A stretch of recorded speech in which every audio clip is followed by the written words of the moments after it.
राधे राधे दोस्तों, MD teaching exam target पर आपका स्वागत है। आओ हम सब मिलकर अपनी मंजिल को प्राप्त करें। आज का जो टॉपिक है अपना principles of child development, principles of child development या थ्योरीज ऑफ चाइल्ड डेवलपमेंट, बाल विकास के सिद्धांत। बाल विकास के सिद्धांत तो देखो, सबसे पहले फर्स्ट जो है वो क्या है आपका theory of continuity. Theory of continuity मतलब निरंतरता का सिद्धांत। ठीक है, कहते हैं बच्चे का जो विकास है वो निरंतर होता रहता है। बच्चे का जो विकास है वो निरंतर होता रहता है। निरंतरता का सिद्धांत जन्म से पहले शुरू हो जाता है, मृत्यु पर्यंत चलता रहता है। जो विकास है वो जन्म लेता है बच्चा, उससे पहले ही विकास से जो है वो शुरू हो जाता है और मृत्यु तक, जब तक मरते हैं तब तक विकास जो है वो चलता रहता है। तो विकास जो है वो आपका क्या होता है, कॉन्टिन्यूटी निरंतरता का सिद्धांत है। जन्म लेने से पहले से क्वेश्चन ये आता है कि निरंतरता का सिद्धांत जो है जन्म विकास जो है जन्म लेने से पहले ही शुरू हो जाता है। ऑप्शन में जैसे आप कहेंगे जन्म लेने से पहले शुरू हो जाता है या जन्म लेने के बाद शुरू हो जाता है, तो कई बार हम क्या सोचते हैं कि जन्म से पहले कहाँ से शुरू होगा, जन्म लेने के बाद से शुरू होगा। ये ऑप्शन कंफ्यूज करके कर देते हैं, लेकिन ये याद रखना निरंतरता का जो सिद्धांत है उसमें बच्चे का जो डेवलपमेंट है, बच्चे का जो विकास है वो जन्म लेने से पहले से ही शुरू हो जाता है। क्योंकि जन्म तो वो बाद में लेता है, पहले माँ के पेट में जो पढ़ रहा होता है वहां पे भी उसका विकास हो रहा होता है, बढ़ रहा होता है। तो इसलिए विकास जो है वो जन्म से पहले शुरू हो जाता है और मृत्यु पर्यंत चलता रहता है। सेकंड जो है आपका spiral development theory. Spiral development theory, spiral development theory जो है वो क्या होता है, चक्राकार प्रगति का सिद्धांत है। इंग्लिश में आपका ये स्पाइरल डेवलपमेंट थ्योरी होगा, हिंदी में आपका चक्राकार प्रगति का सिद्धांत है, वर्तुलाकार सिद्धांत है या आपका सर्पिलाकार सिद्धांत हो सकता है भाई। तो ये आपका चक्राकार प्रगति का सिद्धांत है, वर्तुलाकार विकास का सिद्धांत है, सर्पिलाकार विकास का सिद्धांत। तो इसमें क्या होता है कि विकास जो है ये कहता है कि बच्चे का जो विकास है वो कभी ऐसे निरंतर नहीं होता है।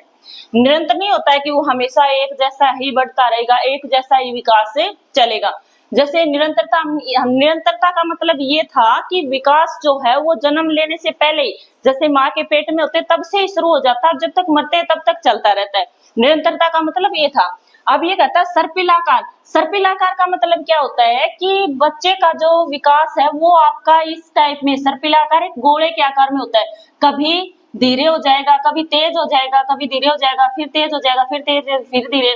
तो इसका मतलब ये इस टाइप से ऐसे लीनियर जो है कभी भी नहीं होता है। रेखीय जो आपका डेवलपमेंट है वो कभी भी नहीं होता है कि लीनियर जो है वो इंक्रीज होता रहेगा, नहीं। कभी ज्यादा हो जाएगा, कभी कम हो जाएगा, कभी धीमे हो जाएगा। तो इस टाइप से विकास जो है बच्चे का कभी धीमी गति से, कभी तेज गति से, कभी रुक जाता है, तो कभी भी लीनियर आपका नहीं होता है भाई। ये ध्यान रखना, बच्चे का जो डेवलपमेंट है वो सर्पिलाकार में होता है, कभी तेज गति से, कभी धीमी गति से, कभी रुक जाता है। अब जैसे छोटे बच्चे को तुम देखा होगा कि जैसे जैसे वो बढ़ रहा होता है, कभी कभी उसकी हाइट ज्यादा हो जाती है, किसी साल ज्यादा बढ़ जाता है, कभी वो हाइट उसकी रुक जाती है, कभी कम हाइट होती है। तो इसका मतलब वो जो डेवलपमेंट है उसका वो एक जैसा लीनियर कभी नहीं होता है कि एक साल बढ़ा अगली साल भी उतनी ही हाइट उसकी जाएगी, या अगली साल उतना ही। एक साल बच्चा मान लो हेल्थी हो गया, मोटा हो गया, तो दूसरी साल जो हो वैसे ही मोटा रहेगा। हो सकता है अगले साल पतला हो जाए, पिछले साल जितनी हाइट की उसकी ग्रोथ हुई थी उस अगली साल उतनी ना भी हो पाए। तो ये क्या होता है, ये आपकी कभी रुक जाता है, कभी तेज, कभी धीमे, ऐसे सर्पिलाकार की सेंस में जो है वो आपका चलता है। नेक्स्ट जो है आपका थर्ड, वो आपका individual difference theory. Individual difference theory जो है वो क्या होती है, व्यक्तिगत विभिन्नता का सिद्धांत। इंडिविजुअल डिफरेंस थ्योरी जो है व्यक्तिगत विभिन्नता का सिद्धांत है। व्यक्तिगत विभिन्नता का सिद्धांत आप सब देखते हैं कि हम सब इंसान जो हैं, भगवान ने सब में कुछ ना कुछ डिफरेंस है, सब में कुछ ना कुछ डिफरेंस है। हर एक इंसान अपने आप में एक अलग है। हर एक इंसान के गुण जो है वो सबके डिफरेंट डिफरेंट होते हैं। किसी में कुछ काबिलियत है, किसी में कुछ एबिलिटीज है, किसी में कुछ आपके गुण है। तो हर एक इंसान जो है वो एक दूसरे से अलग है। हर एक इंसान जो है वो क्या होता है, हर एक इंसान एक दूसरे से, अब दो बहन भाई हैं, दो भाई भाई हैं, वो भी एक जैसे नहीं है। उनके गुण है, उनका आकार है, उनकी हाइट है, उनकी शान शक्ल है, वो भी एक जैसी नहीं होती। कुछ ना कुछ उनमें डिफरेंस हमेशा होता है। इसलिए इंडिविजुअल डिफरेंस थ्योरी व्यक्तिगत विभिन्नता का सिद्धांत अलग अलग होता है, एक जैसा नहीं होता, वाले एक अलग उसमें एबिलिटीज होती है। भाई नेक्स्ट जो आपका फोर्थ है प्रिंसिपल्स ऑफ सिमिलर पैटर्न्स। तो प्रिंसिपल ऑफ सिमिलर पैटर्न्स का मतलब क्या होता है? समान प्रतिमान का सिद्धांत, समान प्रतिमान का सिद्धांत। इसका मतलब क्या होता है? ये दोनों जो आपके सिद्धांत है वो थोड़े पजलिंग है एक दूसरे से। अब यहाँ पे बोल रहा है कि समान प्रतिमान का सिद्धांत और ये व्यक्तिगत विभिन्नता का सिद्धांत। अब इसमें ये करें कि हर एक इंसान जो हो एक दूसरे से डिफरेंस होता है, हर एक के गुण जो है वो अलग अलग होते हैं, लेकिन समान प्रतिमान का सिद्धांत जो हो वो क्या कहता है, क्या होता है इसमें? देखो, दुनिया के किसी कोने में जन्मा बच्चा एक जैसे बढ़ता है। मतलब दुनिया के किसी भी कोने में बच्चा जन्म लिया हो, चाहे उसने चाहे इंडिया में हो, चाहे पाकिस्तान में हो, चाहे अमेरिका में हो, चाहे भूटान में हो, चाहे जंगल में पैदा हुआ हो, चाहे शहर में पैदा हुआ, चाहे गांव में पैदा हो, कहीं भी पैदा हुआ हो, लेकिन वो बढ़ेगा एक जैसा ही, बढ़ेगा एक जैसा ही। बढ़ने का तरीका जो है वो एक जैसा ही होता है। मतलब क्या हुआ? ये नहीं है कि एक की हाइट जो है जितनी बड़ी है, एक जितना मोटा है उतना ही होगा, एक की जितनी हाइट बड़ी उतनी बढ़ेगी, नहीं। हो सकता है किसी का बच्चा तो 6, 7, 8, 9 महीने का भी पैदल चल जाए, किसी का बच्चा 10, 12 महीने का पैदल चलता है, किसी का हो सकता है 13, 14 महीने का पैदल चलता है। ये गुण अलग होते हैं, लेकिन कहने का यहाँ पे क्या, समान प्रतिमान का सिद्धांत का मतलब यहाँ पे ये है कि बढ़ने का तरीका एक जैसा है। मतलब दुनिया के किसी भी कोने में यदि बच्चा पैदा हुआ है तो उसका बढ़ने का तरीका एक जैसा होगा। मतलब स्टार्टिंग में बच्चा जो है पैदा होता है, उसके बाद 1-2 महीने के बाद वो धीरे धीरे करवट लेनी स्टार्ट कर देता है, फिर वो बैठता है, फिर बैठना स्टार्ट होता है, फिर वो कुदाली जो है घोड़ों के बल चलता है, फिर वो पैदल चलना स्टार्ट करता है। तो इस टाइप से प्रोसेस जो है ये चलने का ये सेम रहेगा।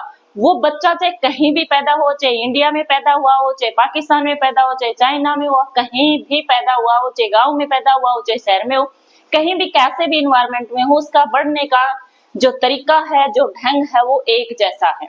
तो उसको क्या कहते हैं? समान प्रतिमान का सिद्धांत या प्रिंसिपल्स ऑफ सिमिलर पैटर्न्स। मतलब पैटर्न जो है वो आपका सेम है। भाई नेक्स्ट फिफ्थ जो है principles of direction of development. Principles of direction of development, विकास की दिशा का सिद्धांत। कई बार पेपर में पूछा जा चुका है भाई, तो ध्यान से सुन लेना, जरूर से जरूर क्वेश्चन यहाँ से बनता है। तो principles of direction of development, विकास की दिशा का सिद्धांत। विकास की दिशा का सिद्धांत जो है वो क्या होता है? देखो, फर्स्ट जो है वो क्या होता है? सिर से पैर। ये कहता है सिर से पैर की तरफ विकास होता है, सिर से पैर की तरफ डेवलपमेंट होता है। जो सिर से पैर की तरफ होता है उसको क्या कहते हैं? शिरोपादीय या मस्तकोधोमुखी। शिरोपादीय या मस्तकोधोमुखी। अब क्वेश्चन पेपर में किस टाइप से आएगा कि आपके ऑप्शन जैसे सिर से पैर की तरफ डेवलपमेंट हो रहा है तो आपका कौन से सिद्धांत का है? तो आपका ऑप्शन में होंगे जैसे आपका चक्राकार प्रगति का सिद्धांत है, या निरंतरता का सिद्धांत है, या आपका विकास की दिशा का सिद्धांत है। तो सिर से पैर की तरफ यदि डेवलपमेंट हो रहा है तो वो क्या होगा? विकास की दिशा का सिद्धांत। मतलब एक डायरेक्शन बता रहा है कि बच्चे का डेवलपमेंट जो है वो सिर से पैर की तरफ हो रहा है। तो एक तो इस टाइप से क्वेश्चन पूछा जा सकता है। दूसरा ये पूछा जा सकता है सिर से पैर की तरफ जो डेवलपमेंट उसको क्या कहा जाता है? सिर से पैर की तरफ जो विकास हो रहा है बच्चे का उसको क्या कहते हैं? तो उसको क्या कहेंगे? शिरोपादीय। ऑप्शन में एक आपका शिरोपादीय मस्तकोधोमुखी मिल जाएगा, और 2-3 ऑप्शन जो है वो आपके अलग अलग मिलेंगे। तो आपको बताना सिर से पैर की तरफ जो डेवलपमेंट होता है उसका क्या होगा? शिरोपादीय या मस्तकोधोमुखी या सेडपेलेफिक जो है आपका होता है। सेकंड जो है रीढ़ की हड्डी से नीचे। रीढ़ की हड्डी से नीचे, रीढ़ की हड्डी से नीचे मतलब जो आपकी रीढ़ की हड्डी है इससे नीचे की ओर जो डेवलपमेंट होता है बच्चे का उसको क्या कहते हैं? समीप दूरस्थ। समीप दूरस्थ, समीप दूरस्थ। जो आपका प्रिक्समोडिस्टेक। तो रीढ़ की हड्डी से नीचे की तरफ जो आपका डेवलपमेंट होता है बच्चे का वो क्या होता है? समीप दूरस्थ, समीप दूरस्थ। नेक्स्ट जो 6 आपका है भाई जो उसमें क्या है? General to specific. General to specific, general to specific क्या होता है? सामान्य से विशेष। जर्नल टू स्पेसिफिक जो है इंपॉर्टेंट है, ये भी काफी। सामान्य से विशेष, सामान्य से विशेष क्या होता है इसमें आपका कि बच्चा जो है उसका डेवलपमेंट जो है वो आपका सामान्य से विशेष की तरफ है, जर्नल से स्पेसिफिक आपका डेवलपमेंट जो है वो होता है भाई। जर्नल से स्पेसिफिक जो है वो आपका डेवलपमेंट होता है। बच्चे धीरे धीरे जो है वो आपका चलने बड़े जो दिख रहे हैं उनको उनके अकॉर्डिंग फॉलो करता है, वैसे ही बोलने की कोशिश करता है, चलने की कोशिश करता है, उनको अपना अनुकरण करता है, उनको फॉलो करता है। तो जर्नल से सीधी सीधे चीजों से वो स्पेसिफिक चीजों की तरफ मूव करता है। नेक्स्ट जो है आपका 7 का स्पाइरल सीक्वेंस थ्योरी, विशेष क्रम का सिद्धांत। स्पाइरल सीक्वेंस थ्योरी, विशेष क्रम का सिद्धांत। विशेष क्रम का सिद्धांत जो है वो आपका किससे रिलेट करता है? भाषा से। किससे रिलेट करता है? भाषा से। भाषा से जो क्या होता है आपका LSRW